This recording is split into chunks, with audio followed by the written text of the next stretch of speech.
Hello, welcome, and sorry. Happy Friday, folks. Cheers. The Guinness has been poured and the Guinness will be drank. It is Friday for another Maple Bitcoin live stream. I'm Jor, joined by my good buddies Rajat Forrest, and we are your three favorite Canadian Bitcoiners. For the most part, we've had a little bit of controversy lately, but that's okay. That's what things are all about here. So, fellas, we got this one titled Bitcoin is Getting More Scarce Every Day. We're going to be talking about a variety of topics today. And we would just like to throw out a few reminders there before we get into the show. Number one, if you have any questions, put them in caps. We'll try to answer them. If you have any questions that you want addressed for sure, you can either send a zap over on Zapstream or you can send a super chat. Those are pretty much your guaranteed ways for us to answer your question or your topic that you'd like to discuss. Don't forget to hit the like button if you're not already subscribed to the Maple Bitcoin channel. We would appreciate that. And I had one more thing to say, but community and like. Community and like. I had it in there. Rajat's kind of under the weather today, so we're going to make him talk as much as possible today. But he's here, and that's what matters. So, yes, we're going to be doing the happy hour for the Maple Bitcoin School community in about an hour and 25 minutes from now. So, boys, I want to kick things off here today with a video that I came across. Let me bring it up here. It's kind of interesting. I don't know who this guy is, but he looks like a pretty smart fella. And the reason why this video kind of caught my eyes because it's a mainstream talk show. I'll maybe get some more information after the video, but you can tell with the host here that he was kind of caught off guard by this guy right here recommending Bitcoin, but he's talking about the scarcity of Bitcoin. And I think this is something that's very hard for the average person to really comprehend because it is so unique. It's unlike anything we've ever seen before. So we're going to start with this video and then we'll discuss. He looks a bit like Guy Swan. Money is that now? He does with a beard. And that or something else which becomes the only resource we cannot fake. So those things are very important research topics. So you're investing in Bitcoin, aren't you? Yeah. Because it's the only scarce resource. Nothing else has scarcity. Everything else, if price goes up, will make more. I can make as much gold as you want given a proper price point. You cannot make more Bitcoin. Some people say Bitcoin is just this thing on a computer that we all agreed was valuable. We are a thing on a computer. Remember? Okay, so I mean, not investment advice, but investment advice. It's hilarious how that's one of those things where they tell you it's not, but you know it is immediately. Your call is important to us. That means your call is of zero importance. And investment is like that. Yeah, when they say no investment advice, it's definitely investment advice, but it's not investment advice. Okay, so you're bullish on Bitcoin because it can't be messed with. It is the only thing which we know how much there is in the universe. So gold, there could be an asteroid made out of pure gold heading towards us, devaluing it. Well, also killing all of us. But Bitcoin, I know exactly the numbers. And even the 21 million is an upper limit. How many are lost? Passwords forgotten. I don't know what Satoshi is doing with his million. It's getting scarcer every day, while more and more people are trying to accumulate it. Some people worry that it could be hacked with a supercomputer. A quantum computer can break that algorithm. There is strategies for switching to quantum-resistant cryptography for that. And quantum computers are still kind of weak. Do you think there's any changes to my life that I should make following this conversation? Is there anything that I should do differently the minute I walk out of this door? I assume you already invest in Bitcoin heavily? Yes, I'm an investor in Bitcoin. This is financial advice. That's funny. That's a good clip. Bitcoin heavily. Invest in Bitcoin heavily. Pretty interesting, eh? What are you guys' thoughts after watching this? I didn't send you this video kind of on purpose because I wanted to get your reactions to it, but what do you think? I think what he said makes sense. Oh, sorry. Go ahead, Forrest. No. You go ahead. Oh, I was going to say, I think what he said makes sense, where if the price of houses goes up too much, we're going to have more developers, right? More people who want to make a profit. And you can literally print more houses, right? But you can't do that with Bitcoin.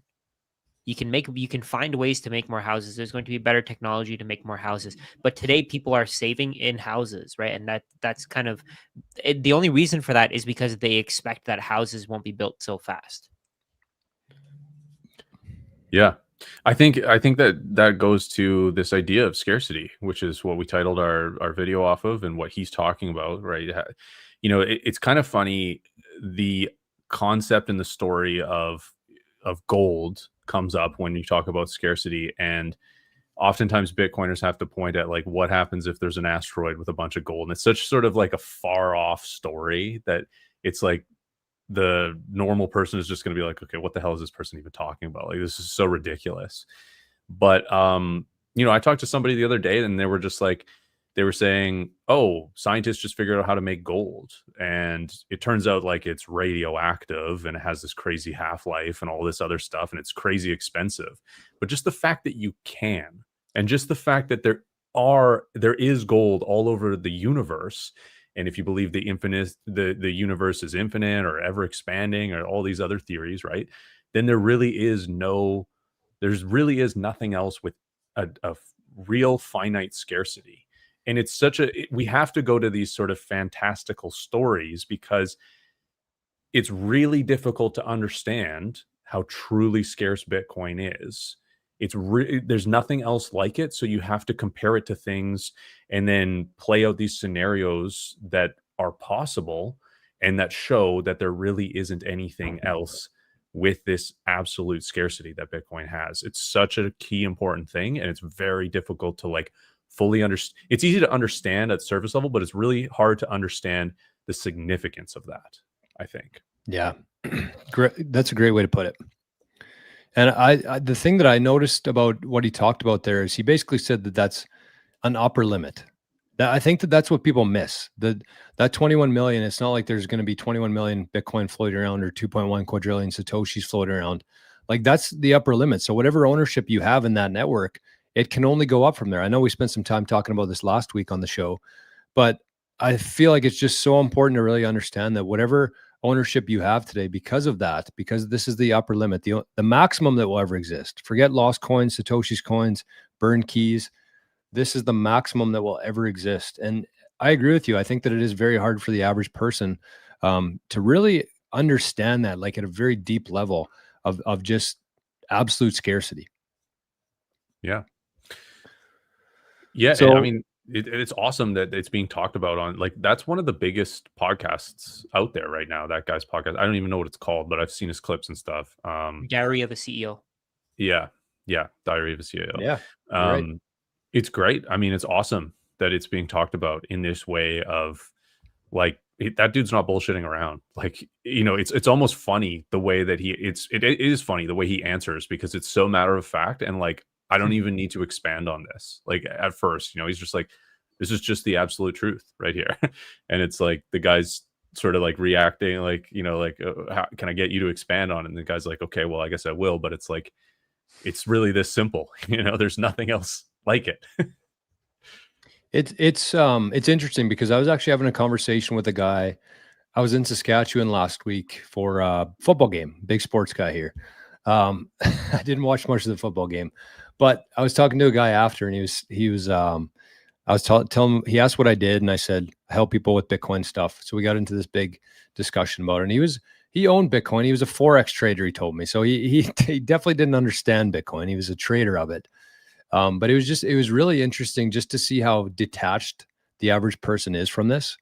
Like, I was kind of at the point where, like, man, he's trying to argue these things with me. And I had such a weird feeling that I've never really had before. Just so much assurance in what I was talking about and what I was like in. And I could tell that he was just kind of like floundering and grasping at straws and throwing out buzzwords and stuff. And it was just like, I finally said to him, we could spend 3 hours talking about this, but you and I pretty much live on different planets right now. And it's like, I don't really know how to argue with you anymore, because you're just so far away from where I am with this whole thing, even though he's like kind of close. Like, he's definitely not somebody who's, as I call them, purple hair, whatever, but he's like close to it. He owns some Bitcoin. He trades it. He kind of understands the aspect of scarcity. He said, do you like gold? I said, yeah. But the point is that I said we're on two different planets, man. Like we could be here for days or weeks probably talking about this back and forth, but it's so different to actually talk about somebody who doesn't spend so much time like we do in Bitcoin, just how far away they are from the understanding of that.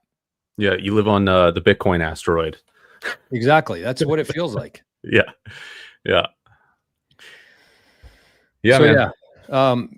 What else do we have here for the scarcity? Rajat, did you have something to share on that? Oh, just the amount left, right? Yeah, the supply. Let me share that screen. I mean, that's a cool feature too, in the sense that Rajat's going to bring up a graphic here, and that's kind of one thing he said. We know exactly how many there are today. And when you think about it that way, it's like, okay, well, when you know exactly how many sats there are that exist right now or that are circulating, you can fairly measure things against that. You can fairly value and price things against it. It's an honest measuring stick. Mm-hmm. Yeah, and it doesn't change every day, right? We know exactly how many will be issued. Like you can see it here, 450 Bitcoin on average issued per day. Every 10 minutes, there's going to be a block, right? There's only going to be 100. This is going to reach 100% in 2140. The last Bitcoin is going to take like 36 years to mine. So if you can get your hands on some today, I think you're going to be much better off than somebody who doesn't buy. Yeah. I mean, wow, 1.08 million Bitcoins left to be mined. And this makes me think of like, there's people still investing in like Bitcoin miners, like public Bitcoin miners as investments. And I'm just like, there's really not that much more for them to get. And obviously that's all just new Bitcoin, and there's fees and stuff they can acquire too. But I just think They're just borrowing to buy Bitcoin. They really are. They Yeah. are. But they're also borrowing and diluting their shareholders to fund operations. So they're not even profitable as businesses. Like they're these crazy startups that you're just assuming are going to make enough Bitcoin in the future to pay back all the infrastructure costs, even though all their miners become outdated every 2-3 years and they have to buy new ones. And it's just a terrible business. It's like a commodity style business where it all just goes down to like these very slim margins. And then there's companies that just borrow money and buy Bitcoin. And the most successful one out of there has 600,000 Bitcoin, more than half of what's still left to be mined. It just makes so much more sense to get as much Bitcoin as possible now, as opposed to like get it over time. Like what you said, like it's going to take what 30 something years to get one Bitcoin. Like that's what these public miners are going to be competing for at a certain point in the future. Wow. And think about the hash power at that time too. Yeah. Like technology is just going to get better, which means hash power is going to go up, making it more competitive, making it more difficult. And energy costs are likely going to go down. That's debatable, actually, I suppose. But I see a future of energy costs going down as more energy is being tapped. In fiat or Bitcoin or both? Well, there's a possibility for, like in fiat, there's a possibility for it, right? If we have technological breakthroughs, and if energy capture becomes more profitable because of Bitcoin mining, then it becomes more abundant. And when there's more supply, it becomes cheaper. And that demand is variable when it comes to Bitcoin mining, because the demand's only there when it's profitable. So I don't know. I see an energy abundant future. Yes, me too. I think we're probably going to find other ways to generate energy, right? Like we're gonna probably go into nuclear energy. Probably going to find other ways to generate it. And then I feel like with Bitcoin mining, there's actually an incentive for people to go into other countries and create Bitcoin energy grids and like the infrastructure for that. So I think energy is going to become more abundant. Exactly. Yeah. Yeah, technological breakthrough and the incentive to capture energy that already exists. Think about how much energy is wasted from all the sun that's hitting the earth, all the wind, all the tidal, all the geothermal, all the natural gas, leaking out of the earth at certain points. There's all sorts of energy just not being captured, and it can be captured and used if there's the profitable incentive to do so. Everywhere it's wasted. Yeah. Yeah, one thing, I mean, even around here, one example of wasted energy would be in the wintertime for me. This is something I learned while being in Bitcoin. You turn on the stove, you cook a meal, and instead of closing the door and wasting that energy, you actually let it just heat the house a little bit. That's a very a Ukrainian method, probably. My grandma's probably been doing that for 50 years. But it's just a different way to think about energy because there's heat in there, right? Why would you waste that heat? Why would you just let it go to nothing? Why wouldn't you actually put it to use? We do that here Yeah. too. Well, my wife and I do that just to save a little bit of energy, you know? Yeah. And why wouldn't you? Yeah. Well, when you price things in a scarce unit like sats, it really changes your whole life in every way. You probably turn off the lights a little bit more. I just think of every like kilowatt of energy. I'm like, those are sats I'm wasting. Before I was like, whatever, it's just money. It's never going to change too much either way. Going to get more expensive, but like every ounce of energy that I'm wasting, that's basically like units of my energy that I have to pay for at some point. So, And change there's your also perspective. like the future of Bitcoin mining as well, in my opinion, is like why, if you use baseboards, if you use electrical heating, why just use resistance electrical heating when you could get yourself a couple of these bad boys, start heating your, each room could have its own Bitcoin miner. They can be built in a way that they're basically heaters, and the heat is subsidized by Bitcoin mining. It doesn't even have to be profitable because you're going to be heating anyway. Like it just needs to, anything you make is something you make that otherwise you wouldn't. I see 100%. a huge amount of hash rate coming online as more and more products are developed specifically for that niche. 100%. So everybody, I've been missing some comments here because I put GJ up here and it actually covered Forrest's whole head there with the view that we just had. So I don't know what's with this new template here, but they're massive.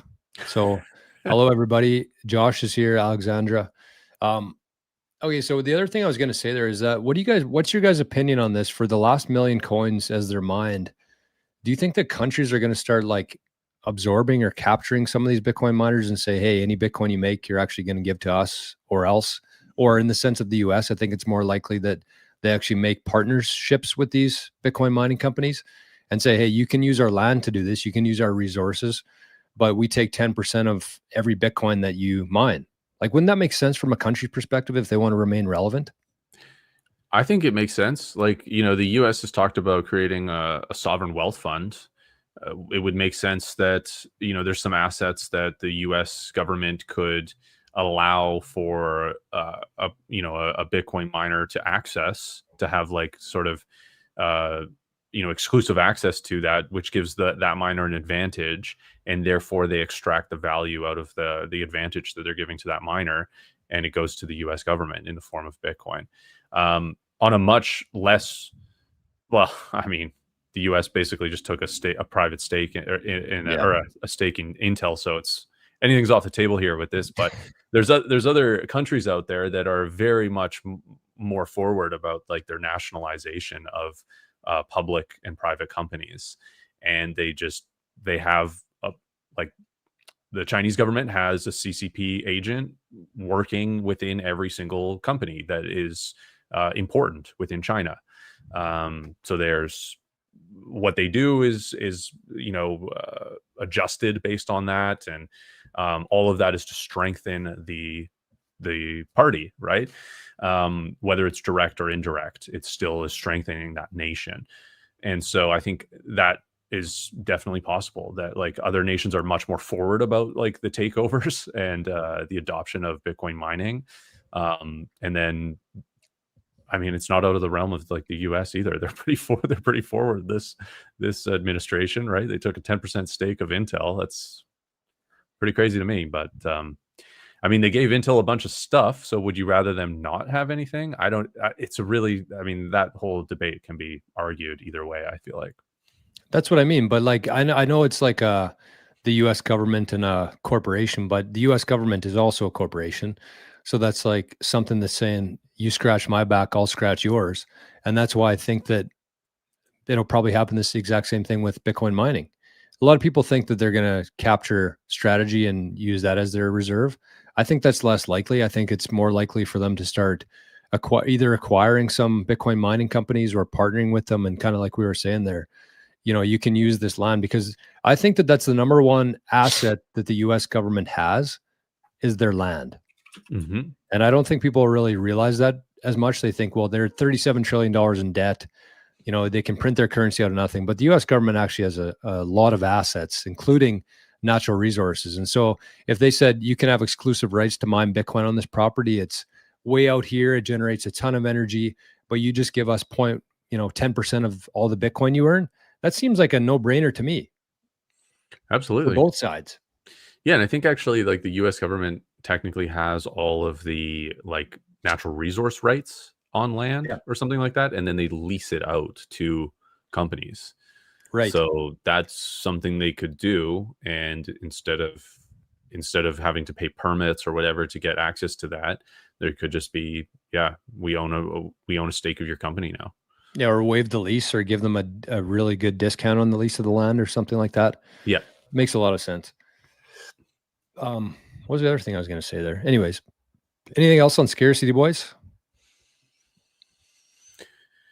I think it's just that same thing that we talked about in that last video, where it's like, if you start, if you have one sat, if you accumulate one sat somewhere, like that is a piece of this pie, and it's a finite pie, and that sat might be worth a lot more. Well, it's going to be worth a lot more than it is today, right? And there's nobody out there that can dilute that sat and make it worth half a sat, right? Or like, in terms of increased supply, that 21 million is fixed. I don't see that changing. And I think that it makes sense to acquire as much of a scarce, desirable asset as you possibly can, and to actually have it and own it, not allow somebody else to own it for you. Bitcoin was built to be sovereign, and there's a lot of people operating in Bitcoin that have never actually used Bitcoin, never actually held Bitcoin, and they're allowing a third party to use Bitcoin for them. So I would consider acquiring as much sats as you possibly can and actually owning them. That would be, my final pin in that coffin. Do you guys think that Intel created shares out of thin air to give them to the US? I mean, they've created shares out of thin air as they've, like stock-based compensation and stuff, but I don't think that they did that to give to the US government. I'm not 100% sure on the deal, but how would they have given the US government the shares then? What do you think? Ownership from the company stake. The company gave their own shares to. Oh wow, okay, I didn't know that. Okay. Yeah, and the company maybe would have had to buy shares from the public market to be able to source them. I'm not 100% sure how they source them, but if it was a massive dilutive event, you would have seen that in the stock price, and they would have had to have permission to do that. And since it's there would be a board saying, no, let's not do that. Let's, source them other ways. I'd be surprised. I don't know the ins and outs of that detail, but I'd be very surprised if they diluted it. Mm. Yeah, and Gen X here says it's public information. Look up the balance sheet. Just again, haven't done that, but yeah, really great. Of course, it is a public company, so all of that would be available. I wanted to change gears a little bit. I'm not sure if you guys are aware, but it's possible that MicroStrategy might be included in the S&P 500 today. What? What are your thoughts on that? Did you guys know about that? I did, yeah. That's pretty cool. It's pretty cool. I think it's pretty unlikely, personally. Oh, you think so? Okay. Why? Yeah. Why is that? Well, there's other companies that qualify as well. So they're competing, right? And I think it's around 10 to 20% of companies on their first full qualification get into the S&P 500. So there's because there's 500 companies in there, right? So they have to kick some companies out to allow some companies in. So it depends on if companies, I don't know the exact thing, but it's basically like if companies stop, they can be in the S&P 500 and they cannot qualify to get into the S&P 500 again, but they're still allowed within the S&P 500 for a certain amount of quarters or a certain amount of readjustments or something. It's a certain time period, which basically allows them as a company to like get back to being able to qualify while still remaining in the S&P 500. But then there's a point where they've gone past that time and they don't qualify anymore, and they get kicked out, and then they put new companies in. So it's a very exclusive club to get into. And there's just other companies that could get in, and I think they qualify for everything, but there's a committee that ultimately makes this decision. It's not just numbers based, and they're going to look at the crypto, the Bitcoin, all this stuff. They probably have varying degrees of understanding on, and just say, you know what, let's just let this ride at least another time, see how it goes. People have pulled into question all these different things about MSTR right now, right? Like, is it Ponzi adjacent to sell shares? It's like either something's a Ponzi or it's not, right? Like a Ponzi is a completely illegal system of operating. You can't really be Ponzi adjacent. You're either abiding by the law or not. And then it's like the NASDAQ also has new requirements or something of disclosure of selling your equity to acquire Bitcoin or any crypto. And so there's sort of like all of these questions about the legitimacy of MSTR at this point. So I think with that controversy, that gives the committee a lot of leeway to say, no, we're just not going to include this right now. But by the next time that they're reevaluating and rebalancing the S&P, what is MSTR's market cap going to be then, right? Like, how much more is the passive buyers of the S&P index is going to have to buy because they waited one time? Like this happened with Tesla, right? Tesla famously got passed over, and by the time they were able to get included again, they were just so much bigger, and that spike of buying was massive for the shareholders of Tesla when they did get included in S&P 500. Yeah, and the interesting thing is, if they do get added, they're gonna just blow up, right? If they get bigger by the time that they're included, there's going to be a higher requirement to buy shares, so they're gonna be higher up on the, I guess, on the scale. Yeah, higher weighted. Yeah. And there's a lot of people do think that they're actually going to get it, and like there's a couple weird things. Tesla sold, before they got included, they sold like some Tesla branded tequila, and they sold it for a certain price, $250. I saw that. Yeah, and then MSTR, yesterday I think it was, released these Nike Dunks that were MSTR themed, and it was the same price as the tequila for Tesla. So it's almost like they're kind of like, I don't know, is that a sign? Like, people are like reading the tea leaves here with the S&P 500 inclusion, and a lot of people think it's going to happen. Personally, well, also it's going to happen after close. I think it happens at like 5:15 Eastern. So I have some covered calls on my MSTR shares, and I've rolled them closer to strike because I don't think it's going to happen, and I'm sort of making that bet. And this week I've been proven right by the not by whether they're getting in or not, but by the price action of MSTR. It's gone down this week, and I could have sold even closer to the money. Yeah, I mean, there's a lot of things too, because Saylor's last purchase was also 444, I think, which was also a nod to Josh Mandel, who's also predicted that they are going to get in today. Yeah. So the thing for me is, like, most people, whenever people think that it's not going to happen, that's usually when it does. When everybody thinks that it is going to happen, that's usually when it doesn't. So I don't really know where I lean either way on it. I like this comment though. George drunk AF after 4 sips of beer. I hope not. Are you? But lightweight.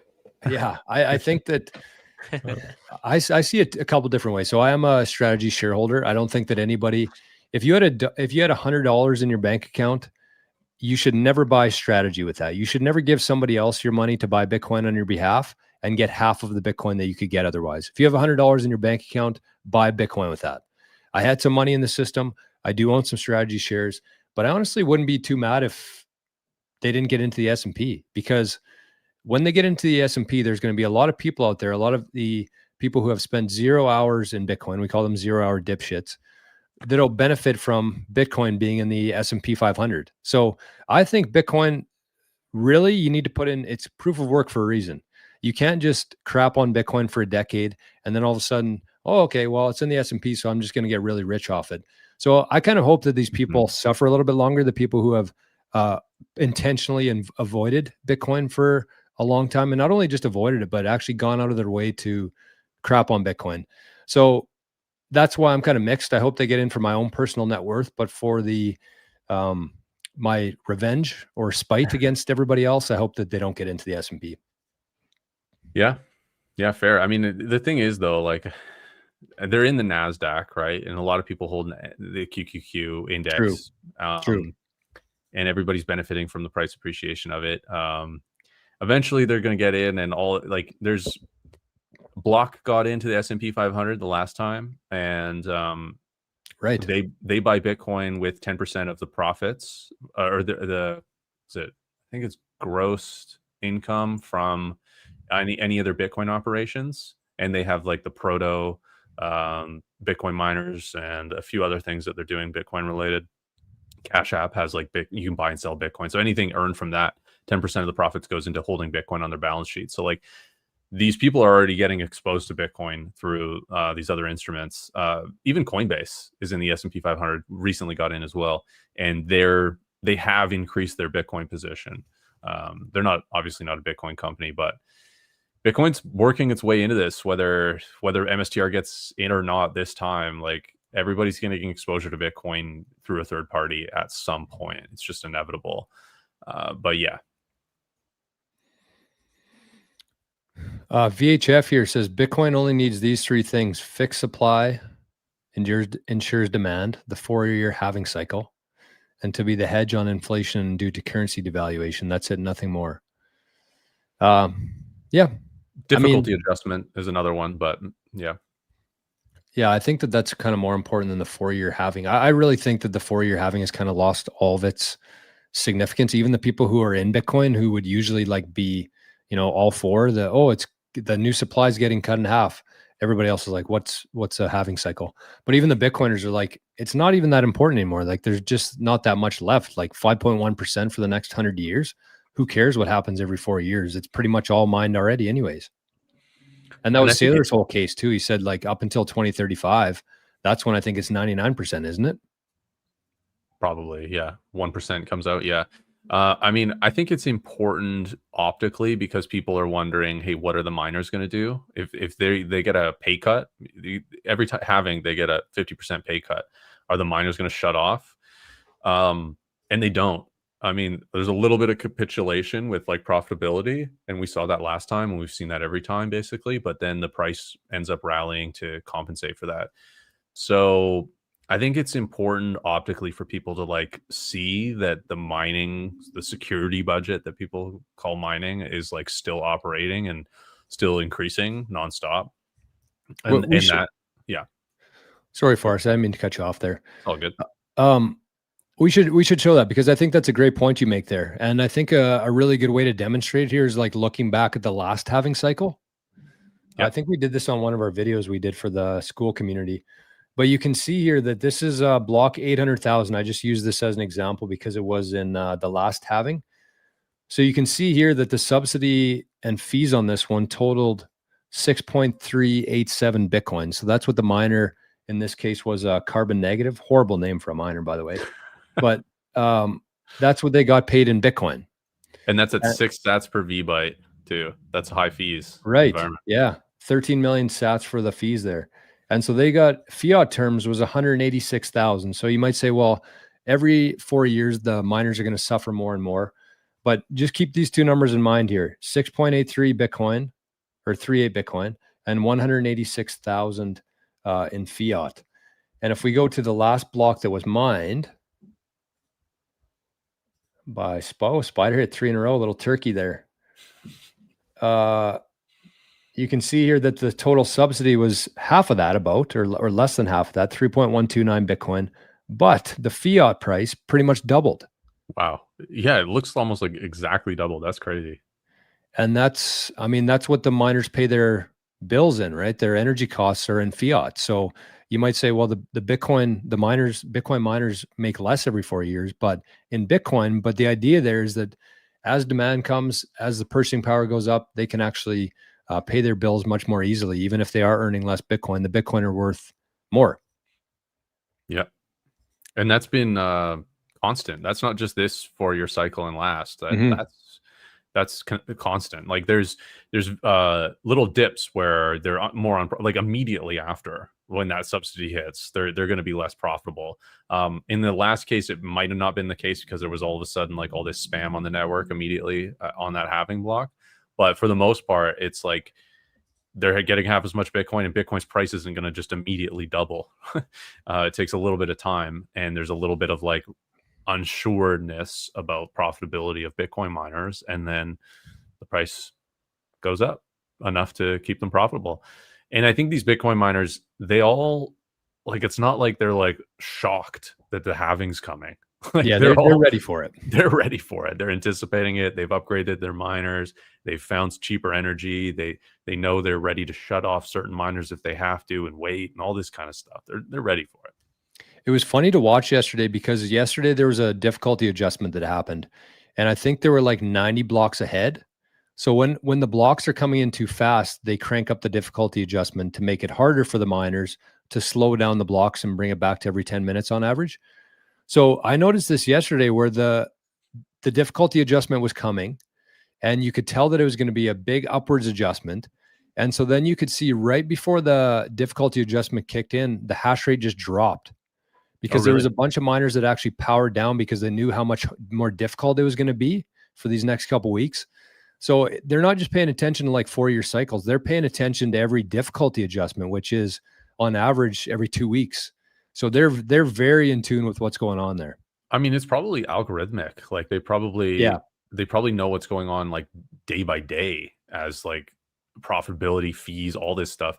And you can see, so we have 73 blocks mined since the difficulty adjustment, and already like if it just kept constant right here with the amount of difficulty on the net, or the amount of hash rate on the network, it's going to go down. Like the difficulty adjustment is going to adjust downwards by 5.2. And this is because a bunch of miners capitulated, just as you said. They went off the network, meaning that the difficulty adjustment happened and there wasn't as much average hash rate as there had been for the previous 14 days. So blocks are coming in slower, right? They're coming in average of 10 minutes and 10.8 minutes. How far behind is it? Does it say? How far behind? How many? Where would there should be a little, or maybe it hasn't shown up there yet. There's usually it usually does say how many blocks behind they are. No, I mean they're just it just shows blocks remaining, blocks mined, and there we go. Five blocks behind. Oh yeah. So that could either increase, right? They could continue to have slower average block time, and it could take longer, or maybe the price goes up, or the efficiency of miners, or some hash rate comes online, and it compensates for this, and maybe we end the halving cycle at more difficult, right? Like on average, that is what happens. Yeah. Over time, like on average, this is less than 10 minutes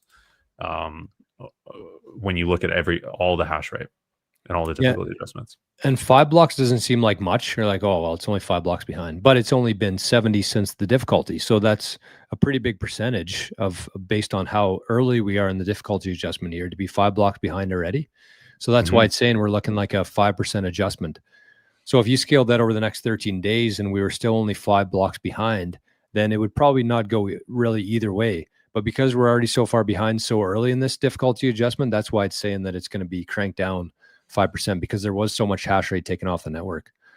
Over time, because the hash rate just keeps increasing, you see that the average time per block is below the 10 minutes, because over time, more and more computers will keep coming, more and more hash will keep coming to the network, more and more energy will keep coming to the network. And because of that, the average time per block keeps decreasing. Because let's say, for example, if the difficulty adjustment increases, it's not going to decrease to make it so that the block time goes it's not going to increase to make it so the block time goes above 10 minutes. It's always trying to have that goal of keeping it below. So if it goes below, then it can correct upward. But if it goes above, it won't I guess I'm not really explaining that right, but it won't stay above that for a very long time, but it can stay below. I think I know what you're saying, because over time, on average, even the difficulty adjustment, it'll come down, but like over a longer term time frame, it will come below Yeah. 10 minutes. And that's kind of what we're seeing already here. If we look at Right. the time chain calendar here, you can look at the average block time Oh, since there you go. Yeah. the Genesis block is actually, as Rajat was saying there, is actually lower than 10 minutes. So even though the difficulty adjustment does its best to keep it at a 10-minute target, every new block coming in is supposed to be every 10 minutes. Over a longer time frame, it's actually 9 minutes and 36 seconds. So it is well below, or not well below, but like percentage wise, it is actually significantly below the but still pretty good. Yeah, and 16 years. the reason for that is because on average, every 2-week period, there's more hash rate than the last 2-week period on average. So the only way that would go above that average is if on average there was less hash rate every single 2 weeks than there was in the previous 2 weeks, Right. which is not historically not what we see. Right? We've only seen in Bitcoin, we've only seen like pretty dramatic hash rate drop offs, like from like China mining ban. And then it recovers really quickly. So it's not like this, like it's actually like if you look at hash rate of other proof of work blockchains out there, you can see them like sort of like peaking, and then it's just like this sort of slow grind downwards. That's actually like the chain dying. Like that is people moving off the network because it's not profitable anymore because of either their supply issuance or the price and the adoption of that coin or whatever. But with Bitcoin, it's the opposite, right? It's going up, and then there's a correction down from the halving or from the Bitcoin or from the China mining ban, and then it recovers. And we don't like, so it's very healthy. I mean, the hash rate is incredibly healthy. Yeah. Whoops. There you go. How'd that get on there? That looks really bad, actually, to me. That looks like people are not profitably mining, and they are just having to turn their machines off and say, okay, I'm going to move on because the supply issuance of this coin is too rapid, and it's not worth mining anymore. I also think though, we probably, as much as, I agree with you guys on this, I need to play a little bit of devil's advocate. But like if you stretch it over like a longer term, I think that's what you need to see. But I will say that hash rate is usually the leading indicator of price. So if the hash rate is going up, then the price is usually going to follow that. And if the hash rate's going down, then the price usually follows that eventually too. So if you're somebody who's holding Casper right now, based on the chart that's here, you probably don't have a whole lot of great days ahead, and in the near term anyways. Because if we look at the hash rate of Bitcoin. So do you think hash rate leads or follows price? I think it leads. You think it leads? Yeah, I think it leads too. Okay.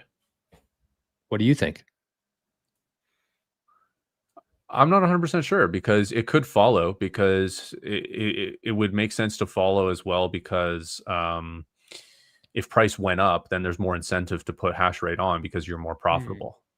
I guess it's a self-fulfilling prophecy either way. It's like a loop, It's a flywheel. right? It's Yeah, like a loop. feedback loop. Yeah. So if one goes up, the other one has to go up. If the price goes up because people are willing to hold Bitcoin, then the Mhm. hash rate goes up because more miners are willing to come onto Bitcoin to get that reward. Yeah. I Yeah, guess, and I mean, I guess you're right. Yeah. this is probably measurable. Like you could probably chart hash rate and price and actually see which one leads and follows. But just I haven't actually done that before, but it probably is. I mean, Nav in the chat is saying hash rate always leads, so maybe that is the case. But I do feel like they're sort of reliant on each other. Yeah. Yeah. Maybe next episode we'll just have an hour and a half where we sit here and stare at this chart for an hour and a half and say nothing. Like, look at that thing. But kind of what I was going to say there is, like, if we go back to like the early days of Bitcoin, like I don't want to cherry pick anything here, but like there probably was times when, like right here, for example, where it's going down. That's the what year is that? That's 2011. Ooh, interesting. So it'd be pretty close to like when Caspa's inception was. And True. I'm not trying to say buy Caspa or anything like that. I'm just saying, like, over the long run here, they're two totally different things. Like I have a very hard time even comparing the two because they are so different. They're trying to skip the whole store of value aspect, which you can't do. So Yeah. I'm not saying that. I'm just saying like that probably has happened in Bitcoin before, where it looked like it was going down for a shorter time frame, but then you zoom out and it's just like Isn't that what the US dollar did? Tried to What? skip the store of value. yeah, true. That's exactly point. right. Kind of while we're on this topic, I figured this would be a good time to address this, but it says, can you explain how the block will be supported when the coins are lowered per mining? Like basically, I think what Franken's asking here is like in 2030 or 2120, 2130, when the subsidy is like 30 sats for a new block, and then it runs out, what's the incentive to mine? It's the transaction fees. Yeah, and the transaction fees will just over time become more and more of a percentage of what miners are getting as there's more and more halvings. And as block space demand changes, which there is the potential for more block space demand. I mean, if Bitcoin is going to become the base layer of money, there's going to be lots of high value transactions on there and lots of usage for operating layer twos, closing and opening lightning channels, for instance, would be the current case, but who knows what the layer twos and threes look like at that point.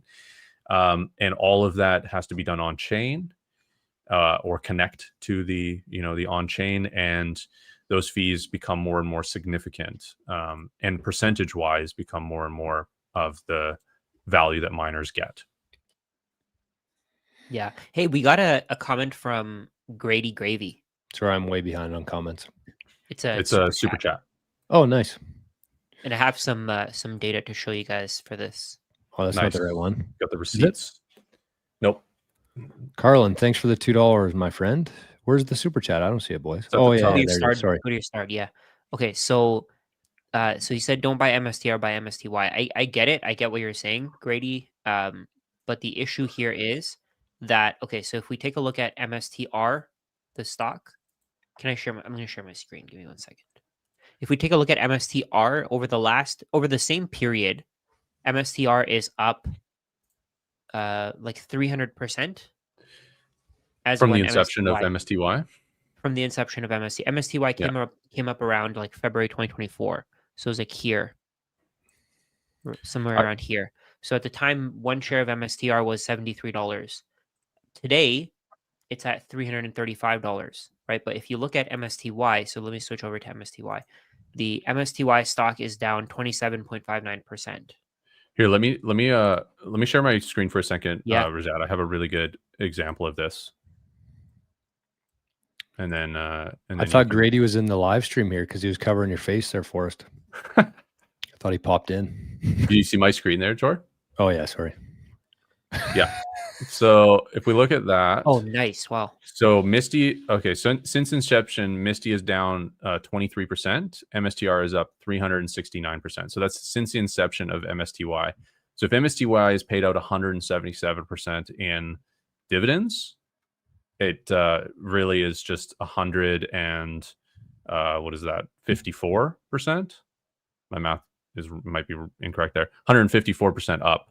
So it's been fine as an income investment. You've beaten the S&P, you've beaten all these things. It's great as an investment, but if you're comparing it to MSTR, it has vastly underperformed and been hellish for tax purposes as well. Because all of those dividends you're paying regular income dividend, like it depends on your jurisdiction, but you potentially probably have quite a tax headache. If you've held it for this duration, you could in the States, you could have long-term capital gains if you're selling your MSTR shares in relation to capture that gain. And that would be much more tax efficient than MSTY at that point. Interesting. Yeah. And I actually pulled up some of the other what's it called? That company that Yield Max. Yep. Yeah. I pulled up they all look like that. Yeah, they all look like that. So MSTY is down 27% all time. We have it's the best performing one too for that. Yeah. It's like, yeah. Oh, actually, that was actually not that bad too. NVDY is down 18%. We have Coinbase. Coinbase is down 63%. That's crazy. How most of them look. So yeah, and the NVIDIA one is surprising to me, but NVIDIA's gone on quite a tear, so that makes sense actually. And here's Tesla. Tesla's down 81.7%, 81.07%. Wow.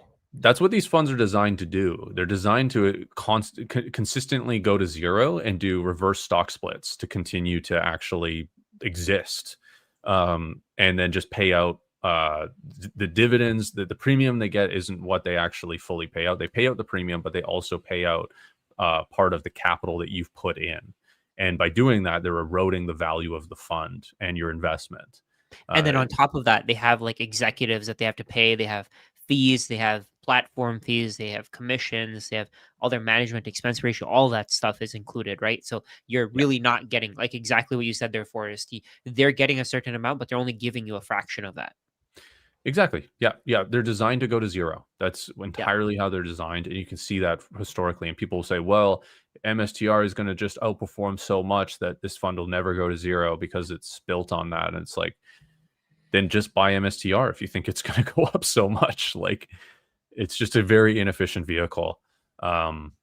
If you like, I don't know. I like the Harvest MSTY, but it's really for Canadians only, I would say.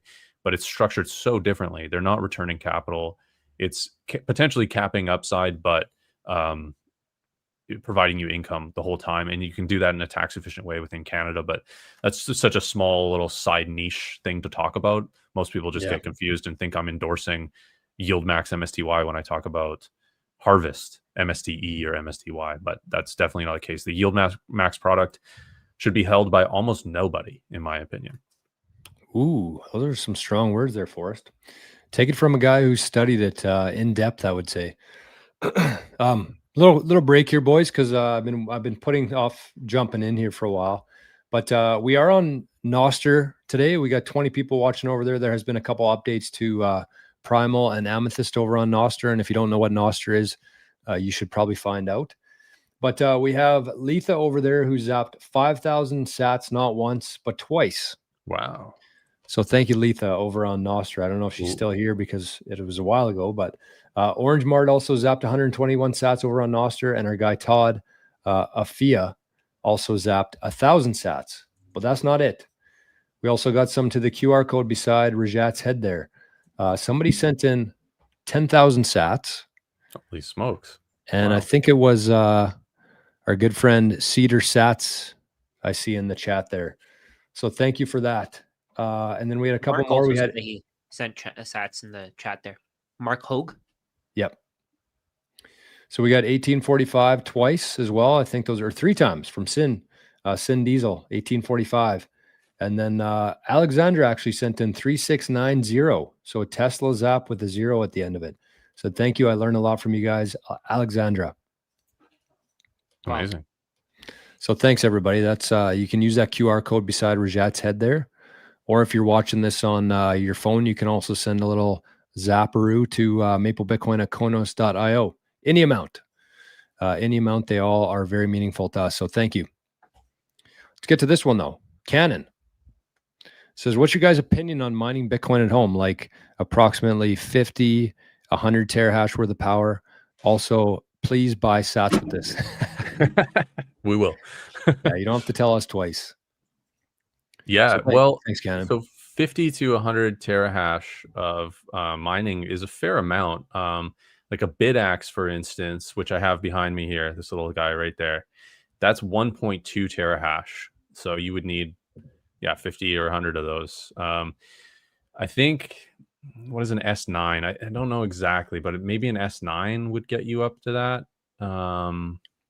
Maybe not, but you can, what I would recommend is and actually Matt has a really good comment here. He says it starts to get loud at 100 terahash. Yeah, that is one of the problems of home mining is the cooling systems are going to be fans for the most part, and they're going to be loud at that point. So a lot of times they've been adjusted so that you can have it on, you can have it slower, and then it not be so loud, but then it's going to be less efficient. You're going to be able to get less hash rate out of it.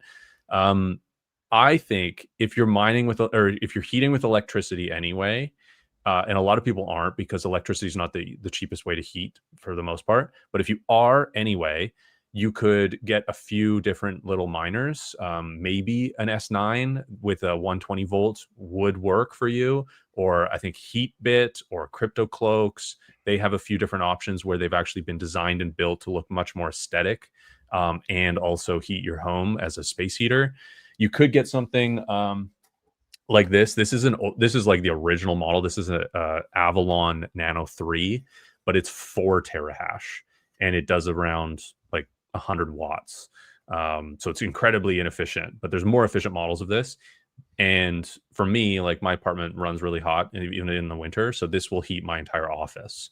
And I'll just leave this on 100% of the time. And I would just have to heat my office anyway. So there's little tiny opportunities like that make a lot of sense for mining. And I think that could be something to work towards. And like old S9s are really cheap, actually. You can pick up an old S9 really cheap. These things are not cheap, right? But they look beautiful. They can sort of be an aesthetic choice, a lot of fun to use. That's $800.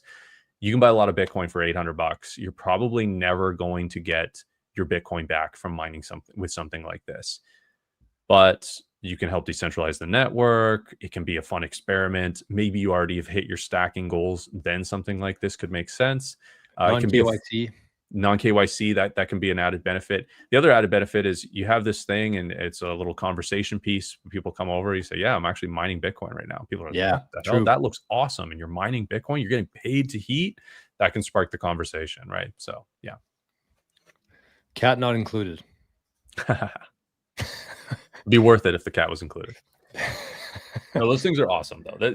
They are worth it. They're just not, I think it's not for every single person. Like not everybody should spend $800 on a space heater. Yeah, like not everybody, I don't think anyways, watching the show is 7 degrees. I had a jacket on before we started the show today. 7 degrees here right now, and I'm really reluctant to turn on the furnace because I don't want to yet. I'm not ready for it, and I don't want to waste any more sats. So I'm dressing in layers to try to conserve some energy here. But the good news is BitAxe isn't heating you. The BitAxe is not heating anything, no. But the beer stays cold. Nice, yeah. That's crazy. It's still so hot here, man. It's so hot here on the West Coast still. Really? Yeah. What's the temperature right now? It was in the 20s. I went to the beach yesterday. Oh, it's 22 here. What? Where am I? It was 3 degrees here yesterday. You're in hell. I'm in reverse hell. Yeah, frozen hell. Hell froze over. Yeah. Oh, WorkSafe Bitcoin asked mining pool or solo mining. Solo mining is like a lottery. Like you're probably not going to hit anything. If you're paying, like if you're, I don't know. I pool mine personally. I pool mine with Datum Gateway and I contribute to Ocean so that if I was actually to mine a block, I would construct the block. So it helps with the decentralization of it. But then I'm actually getting paid something for my electricity that I would not get paid for otherwise. How do you do that? Because like with the datum stuff there, like would you get notified if your miner hit a block and then you had to design that, or is that kind of pre-programmed within your software where it automatically, whatever you've configured, that's how it designs the next template? It's whatever's in your mempool, whatever your expected block is gets created. But is there like based on like taking the price based on taking what, like how is the template designed? The template is designed based on your mempool policy filters in your Bitcoin knots, or so with your Ocean, I don't think you can actually contribute to Ocean with Bitcoin Core. I think you have to be on Bitcoin knots, I believe. Believe you can use Datum still on Bitcoin Core, but so whatever your mempool policy is, whatever mempool you've created, you will mine, and it's based off of whatever you've configured within your settings. Interesting. Very interesting. We could take a look at it if you wanted. I don't know how interesting it would be, but like I can bring up my mempool and stuff. Was it going to dox you at all? No, I don't think so. What was I going to ask here? Had something to talk about. Oh, on that note, while Forrest brings this up, just in case everybody watching this hasn't seen the conversation that we had the other day about core and knots.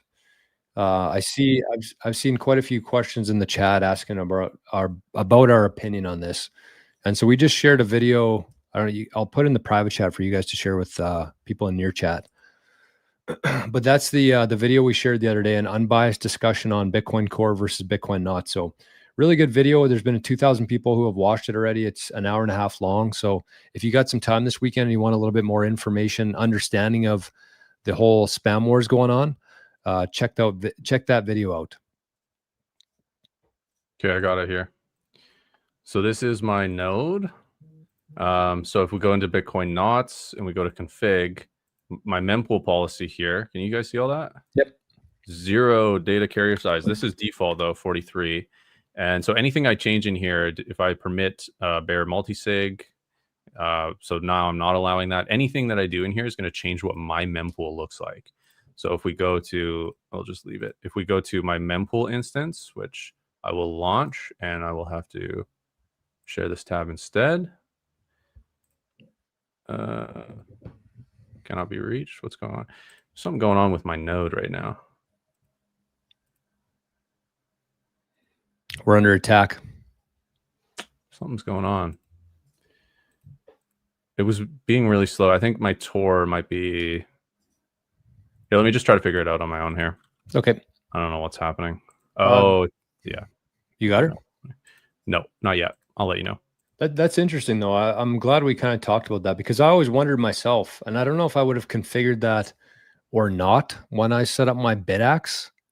Like, that's what I've always kind of wondered, is if I hit like a solo block with my BitAxe, like who designs the template there? Does like Solo CK, because that's who I'm connected to? Probably, hey? Yep. Yeah. Okay. Yep. That's if you're kinda just what I thought. so you're not mining to your own node? No, Just, I had my BitAxe before I set up my node, so I just never changed it after that. I probably should. Okay. Oh, I'm not sure what's going on. I'm having trouble with my node right now. This is weird. Just when I need it, right, to show on live, I have problems with it. Strange. Well, what else did you expect? Yeah. We got a zap from localhost MEA zapped 420 sats and said Nostr is the way. Amen to that. And it looks like our guy Rod K for Freedom just sent in 4,650 sats to the Koinos wallet there. Thank you, Rod. Wow. Rod K. Okay, we'll come back to it maybe, Forrest. What do you figure? Yeah, I'm restarting everything, so it's going to take a minute. So yeah, I mean, we can get back to it or not, but yeah. Okay. Matt in the comments mentioned something too, Forrest. Yeah, flesh DNS command prompt. Yeah, maybe we'll see. I'll just I'll try a couple different things, but it's not that important. I do have. If anybody is really interested in how this all works, I released a video day before yesterday called "How Filters Work," and it directly compares like mempool space and what it looks like compared to my node, and what configuring your own node actually does to the mempool. That really fully explains that. You just posted that yesterday? I believe so. Yeah. Do you know the title of it? Just in case anybody wants to watch. It's called Core versus Knots. How do filters work? Speaking of that, we saw we'll spend a couple minutes maybe talking about it. But yeah, if you haven't watched that video yet, definitely go check it out. It's on the Maple Bitcoin channel. If you're not subscribed over there yet, make sure you do. But we had some recent developments today where one of the biggest question marks I had between Core and Knots was why is Adam Back historically has been one of my most trusted voices in Bitcoin, mostly because he helped literally create Bitcoin. And I was kind of wondering why he was, so far on the side of Core. But as we saw today, he actually came out and said that he's supporting Knots now. What do you guys think about that? It's pretty cool. Pretty interesting. That changes things, right? Before I was kind of wondering, like, okay, I think we're on the right side, but yeah, if there are people like Adam Back who are saying that this isn't the right way to go, then what are we missing? Mm-hmm. But now maybe he's had an epiphany and he believes the right thing. My question was, like he's launched a Bitcoin treasury company in partnership with Cantor Fitzgerald. It seems like he would be pro, configurability for mempool, sovereignty for the individual node user. Why is he not? Right. So this seems a little sus. But what I really enjoyed was that he had real public discourse and conversations with people, discussing his ideas, taking in information, saying, "Oh, I agree with this. I don't agree with that." And it was like somebody like thinking through something, but in public. And it was somebody who's incredibly intelligent, and it's led to them saying, you know, Bitcoin is money, basically, and not just a database, like a lot of people on Core's side will try to tell you. So yeah, I thought that part of it was really intellectually honest and interesting to watch. The weird thing for me was that I'm pretty sure that actually didn't verify this myself, but I'm pretty sure I saw a screenshot on Adam's X account, which he got into a little argument with Luke, which is the main maintainer of knots. And I think Luke blocked him. Yeah.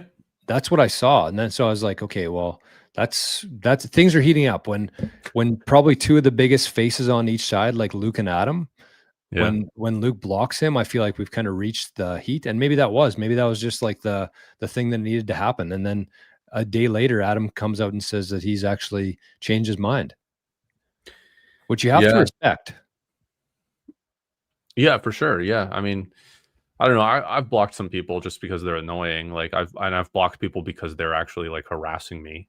Yeah. But I don't think that was the case there. Like maybe it was just like, you know, he's had enough. I mean, who knows what everything else is going on. Like it's hard to really like say like what the reason for that would entirely be. But yeah. Yeah. There's still a few people on that side that I'm really not sure what their motives are, why they're still supporting it. But so what do you guys think then, without getting too far on either side or getting too far into this, what do you think is going to play out in the next month? Like if we continue to see people reconfiguring and actually running knots instead of core, like what does that look like? Or do you think the core would actually change their mind, or do you think they're just going to go full steam ahead and say, F it? Well, I think it's going to just be default. Like it's basically like they're changing the configurability default of data carrier size, and you can always change that back. Now there's some sort of nuance with that where it isn't like a perfect, like they've sort of made it difficult or something like that. I don't know the details about that. That's just something Mechanic sort of offhand mentioned to me at the on Wednesday when I was talking to him. So, you know, if there is a problem, like it's really just about the miners, right? It's like if the miners see them potentially being liable for some sort of op return that's because it's serialized and it's larger than 100 or as large as 100 kilobytes, then they'll just change that configurability even if they update to Core 30. I think it's really about like public backlash, potential legal concerns, and I think a lot of people will. There's a lot of people on Core's side, so they will, just as much as a lot of people have switched to knots, there'll be a lot of people purposely updating to sort of signal that of their support of Core. So there will be some adoption of this, and I don't think Core is going to roll it back in this update. They might change it for the next update, but they're going to allow this until the next update happens, I believe. I think the problem is that most people just go with the default option, right? They just trust the creator. They just trust whoever is the person that's putting the software together, and they'll just go with whatever the default is. I think there was a study done with. So I heard about I read about a study that was done for pension accounts, where if the default was that you would invest in your pension, then most people picked that. But if the default was that you don't invest in your pension, then that's what people picked, right? So whatever the default is that Core is putting through, that's what most people are probably going to have on their nodes for the next however long it is that version of it is the one that's used. Absolutely. And I also think that there's going to be a lot of people that just don't update. They just think this is controversial.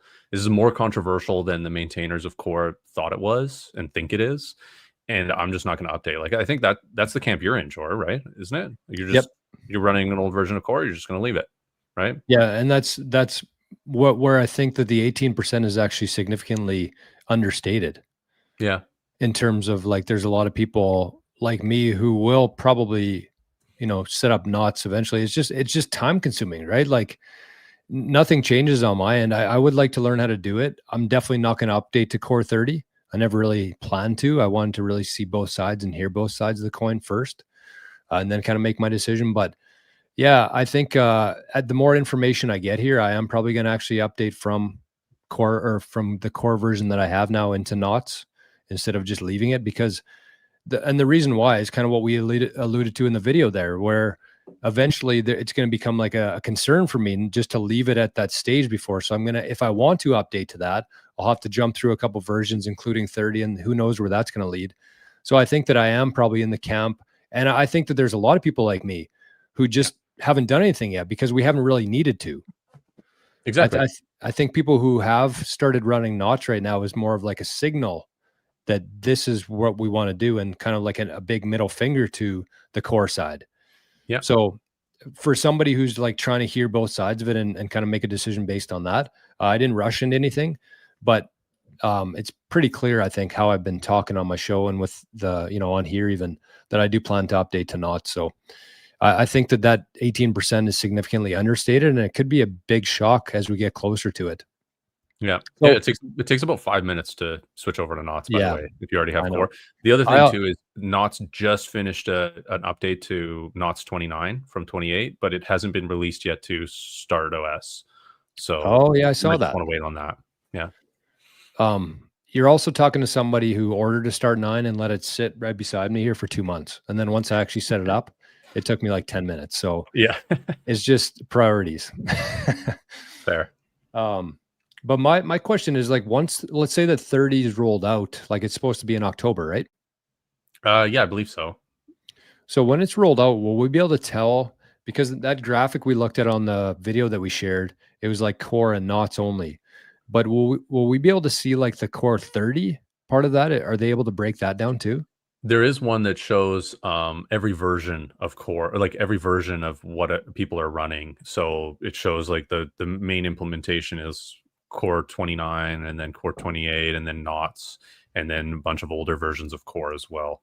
But all these statistics are kind of like not totally accurate, but yeah, that's the one right there. So yeah, when core 30 comes out, people will try their best to compile and see how many people are running it, and put that in there.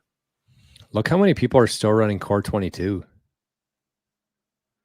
Core 22. Oh yeah. 332. That probably would have been me without this whole debate. I just never would have done anything. What version are you running? Do you know? It'd be 29 probably, because I just set it up a year ago, maybe. Oh, okay. Yeah.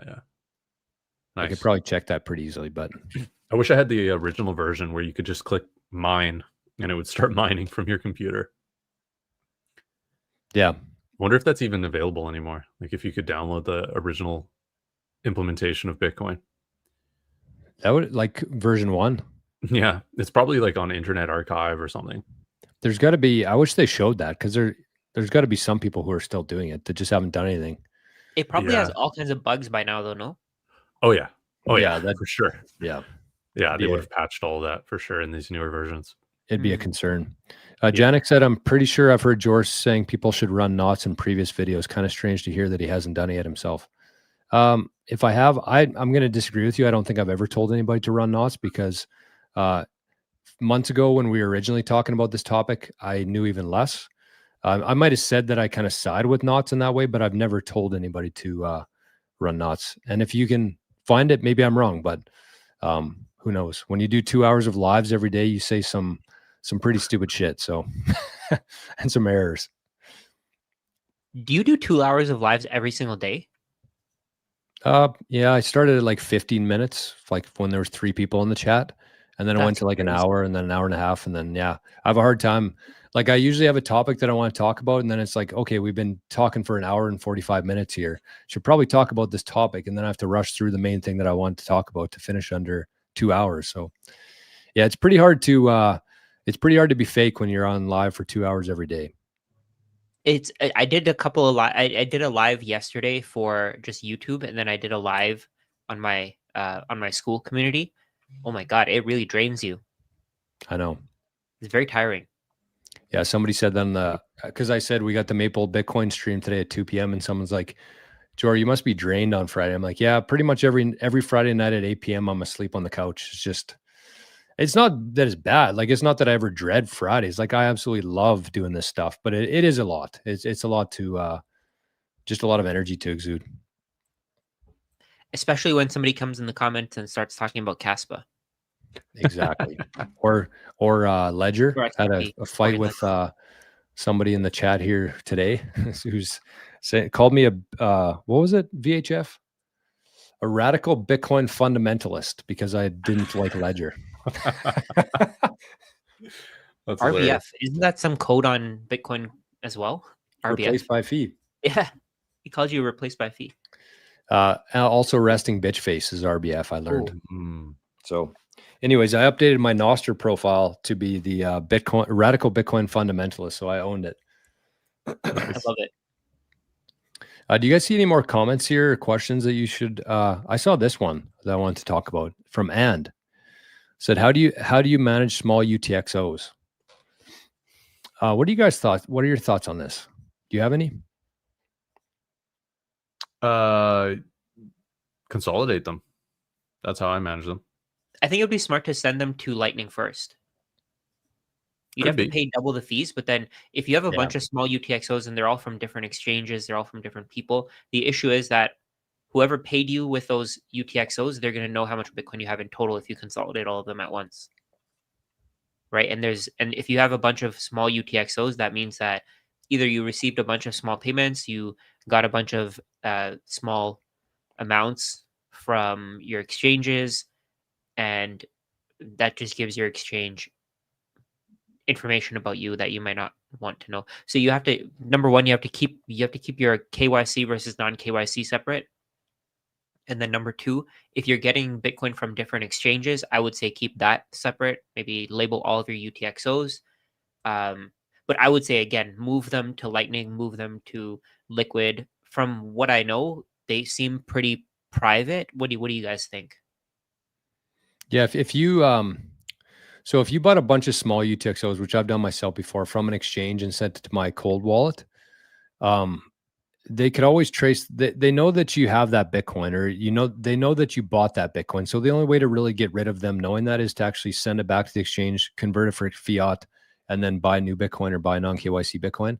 But if you actually swap it through Lightning or Liquid, I'm pretty sure it actually breaks the chain there, so they could see that you still own it or that you bought it originally, but they can't see what you did forward. What I would say to And is, like, it really depends on, I would say, two things: what you consider to be a small UTXO, and also your age. Because if you're like 20, 30, 40 years old, if you just let those UTXOs sit there for a couple decades, you're actually going to be able to spend them. So I wouldn't panic necessarily. I would kind of just leave it, unless it's like, 1,000 sats, then maybe you might want to consolidate. But if you think like 50,000 sats is a small one, just play this thing out 2 decades and see how much you can buy with 50,000 sats. And it might be much less of a concern at that point. I wouldn't waste any sats consolidating them, depending on what size they are and how old you are. But that's just my my take on it. Yeah, and if you are to combine them, if you do decide that you want to combine them, just wait for a low fee environment, or set a low fee and just allow it to wait. I mean, it doesn't have to cost you that much to do it either. Hey, here's a question: if you wanted to, like, you can actually set a transaction fee to be sub 1 sat per VByte now. But do you guys know? Yeah, as Spy says here. Do you guys know how to do that though? Because I'm pretty sure, unless I'm missing like the newest version of Sparrow, I can't set my fee lower than 1 sat per VByte right now. Yeah, Sparrow doesn't have that option built in. It depends on the wallet to allow that or not. So do you know of any wallets that actually allow that? Yeah, it's either Blue or Moon. I can't remember. It's one of those two does. Moon. I think, and then there's a few other ones, but yeah, I don't know too much about it. I like this one. Matt said put it as -1 and they'll pay you. Genius. They pay you. I love it. I love that too. It's like That's the two-way petting zoo. You pet the animals, they pet you back. Naeem says, what about holding Bitcoin if you have a small business for Q retirement plan, take out dividends later when it compounds? Thoughts? Yeah, absolutely. I think that if it's, yeah, that's what Maple Bitcoin's doing.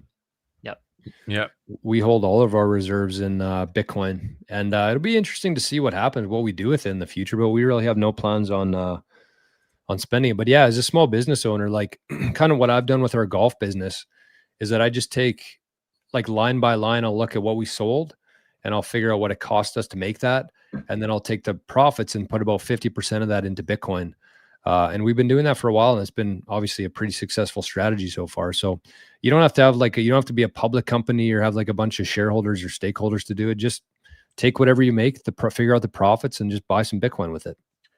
And it's possible also you could just stack and then borrow against it to extract fiat value for spending if you needed to. Yeah, great point. It's a possibility if that still exists when you're ready for retirement, if fiat still exists at that point. Great point. Boys, we're 5 minutes away from happy hour here. Oh, wow. Holy smokes. That went quick. Yeah. We should share the, in case anybody wants to join, we usually have a couple people join every week. The cool thing about the school community is that you can join for 7 days, free trial. So you could join, you could come to the happy hour today. And then if you don't like what you see, you can always cancel it. So that's the link there. That's going to be starting in exactly 5 minutes from now. And it's pretty cool. We've had a lot of really good discussions in there. People can kind of give their fingers a rest and come on camera or not, but ask questions, a little more context. They've been awesome. So I think that it was funny last weekend, even on September long, it was like 30 degrees outside and we still had like 25 people in there talking about Bitcoin. So I expect here in the fall that there's going to be more and more people show up. There's going to be more people joining. So if you got some specific questions or concerns that you want to address, that's a perfect place to do it. And believe it or not, you could actually do it for free if you do it the right way. We don't encourage that, but it's possible. So we think that you join, you're going to like it and you'll stick around, but that's what's happening in 5 minutes from now. So pretty simple, school.com/Maple Bitcoin. Do you guys have anything you want to, words of advice, words of wisdom before we wrap things up today? I could answer this question. Bitcoin. Oh, sorry. Stepped on that. I was just going to say, wise words, buy Bitcoin. You know, as we were watching that video, when the guy said the same thing, he's like, do you have any piece of advice for people? I thought he was I was waiting for him to say, buy Bitcoin there. But I think he said, hopefully you're heavily invested in Bitcoin. Same idea. Yeah. Just more words. It's not financial advice, but it is. Not financial advice. Yeah, Todd, we are not American. We're all actually 3 Canadians. We're all in different parts of Canada. Hey, George, you came up with Maple Bitcoin. If we were Americans, what would you have called it? Would it be like Eagle Bitcoin or something? Oh, yeah. That'd be cool. Eagle Bitcoin? Eagle Bitcoin. That's pretty sick. I like that. I like that too. We could have had a badass logo. We're kind Patriot of like Patriot Bitcoin. That's good too, man. Eagle Bitcoin. Yeah, I actually like Eagle too because the only athlete that I like now, Saquon Barkley, plays for the Eagles. And he's a Bitcoiner. He took his salary in Bitcoin a couple years ago and turned out to be a pretty smart dude. That seems like a name you would come up with. Eagle Bitcoin. Eagle Bitcoin. I like that. Yeah. Well, we want to show our Canadian roots and it worked. Obviously, if Todd thinks that we're all American, then it did its job. It served its purpose. So I do want to actually end on this because, hold on, where is this? I got to find this because one of our Maple Bitcoin School community members and a person who bought one of our Maple Bitcoin hoodies when they were still for sale. We should maybe offer a second round of those things now that it's actually cold because we sold them in the summertime. Wasn't a great time to sell. But this is a picture of his pup, Bella, wearing the Maple Bitcoin hoodie. I don't know how he did that. That's awesome. It might be Photoshop, but yeah, we got these Maple Bitcoin hoodies. I wear mine a lot, and it's fall time, so I definitely got to get your guys' shipped off. I'm actually heading to the post office today, so if you remember, I'll send your guys' today. Nice. But there's Bella. So I don't know what to tell you. If you want one of those hoodies, I guess you can find a way to get a hold of us. We sold a bunch of them in May time when it was summer, so I'm guessing if we actually put these for sale again, they'd sell a lot of them because they are great hoodies. So big shout out to Cedar Sats and his beautiful dog Bella for rocking the Maple Bitcoin hoodie there. I heard there's a secondary market for them now. They're selling for like $1,000 each. Wouldn't surprise me. Outperformed Bitcoin. I mean, if you do want, I mean, we showed it. So if you do want to get yourself a Maple Bitcoin hoodie, we probably had 20, 30 people buy them the first time around in May. So I'm guessing there's a market for it, especially after that beautiful promotion from Bella. So you can shoot us an email there, maplebitcoin@proton.me. Just say, I want a hoodie. We'll get back to you with the size and we'll make it work. Unless there's like 100, then we'll have to figure out something else. But anyways, boys, let's wrap her. Okay. Awesome. Yeah, we'll see everybody on the Maple Bitcoin stream, and thanks everyone for tuning into this. Yes. Enjoy the weekend for the Maple Bitcoin School community. We're pumped for it. Let's have another good show today. And I still got lots of beer left. So I was talking. That means I'm talking too much. Rajat, you got to feel better by next week so I can take a little break myself. I got you. Anyways, thanks, fellas. Thanks, everybody, for the zaps, the support. We love you. And we'll be back here next week. See everybody.